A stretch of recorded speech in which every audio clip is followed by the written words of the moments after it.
अगर मैं कहूं कि इंसान ब्लैक होल के अंदर जाकर भी जिंदा रह सकता है, अगर मैं कहूं कि भविष्य में हम इतने एडवांस हो जाएंगे कि समय को एक किताब की तरह पढ़ सकें, क्या आप यकीन करेंगे?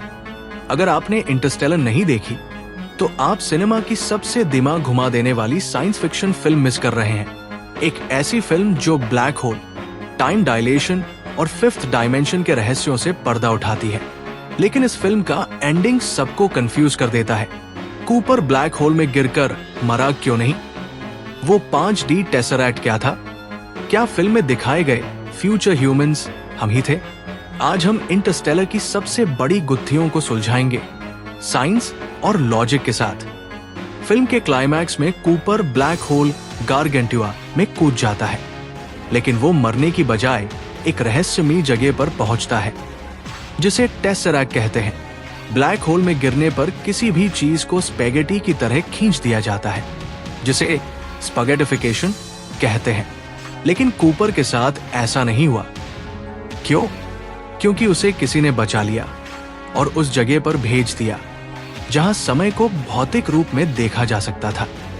यानी भूत, भविष्य और वर्तमान सब एक साथ मौजूद थे।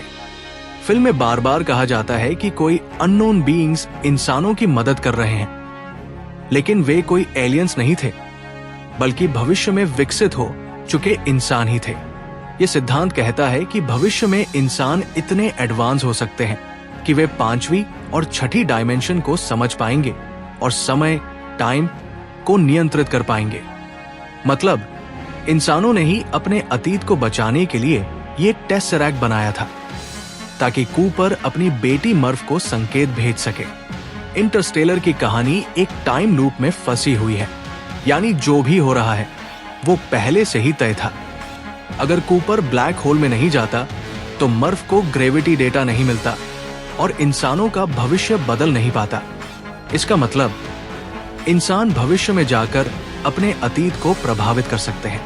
वैज्ञानिकों के अनुसार समय यात्रा, टाइम ट्रैवल अभी तक संभव नहीं है, लेकिन अगर हम ग्रेविटी को पूरी तरह समझ पाएं, तो भविष्य में ये मुमकिन हो सकता है। ब्लैक होल में जाने का विचार असंभव लगता है, लेकिन क्या साइंस इसे मुमकिन मानता है? स्टीफन हॉकिंग के अनुसार ब्लैक होल में जाने वाला कोई भी ऑब्जेक्ट बाहर नहीं आ सकता, लेकिन क्वांटम फिजिक्स कहती है कि छोटे ब्लैक होल से बाहर निकलने का एक रास्ता हो सकता है। नासा ने भी कहा है कि अगर हम किसी ब्लैक होल के इवेंट होराइजन के अंदर जाएं, तो हम समय को अलग अलग तरह से देख सकते हैं। इंटरस्टेलर में यह दिखाया गया कि कैसे ग्रेविटी को मोड़कर इंसान समय में झांक सकते हैं, लेकिन ये अब भी एक सिद्धांत है। फिल्म में 5D टेसरैक्ट को एक इंसानी सभ्यता ने बनाया था जो 6th डायमेंशन को समझ चुकी थी। सुपरस्ट्रिंग थ्योरी कहती है कि हमारे ब्रह्मांड में 10 से ज्यादा डायमेंशंस हो सकते हैं। अगर इंसान इनमें से कुछ को समझ पाए तो हो सकता है कि हम समय यात्रा कर सकें या भूतकाल में जाकर भविष्य बदल सकें। लेकिन यह सिर्फ एक थ्योरी है और इसे साबित करने के लिए हमें साइंस को और आगे ले जाना होगा। इंटरस्टेलर सिर्फ एक साइंस फिक्शन मूवी नहीं थी, बल्कि इसमें असली साइंस का इस्तेमाल किया गया था। ब्लैक होल गारगेंटुआ का डिजाइन असली गणनाओं पर आधारित था और वैज्ञानिकों ने इसे सही दिखने वाला सबसे पहला ब्लैक होल कहा। फिल्म की साइंटिफिक कंसल्टिंग नोबेल पुरस्कार विजेता भौतिक विज्ञानी किप थॉर्न ने की थी। तो क्या आपको लगता है कि इंसान भविष्य में समय को नियंत्रित कर पाएंगे? कमेंट में बताएं और इस वीडियो को लाइक और शेयर करें।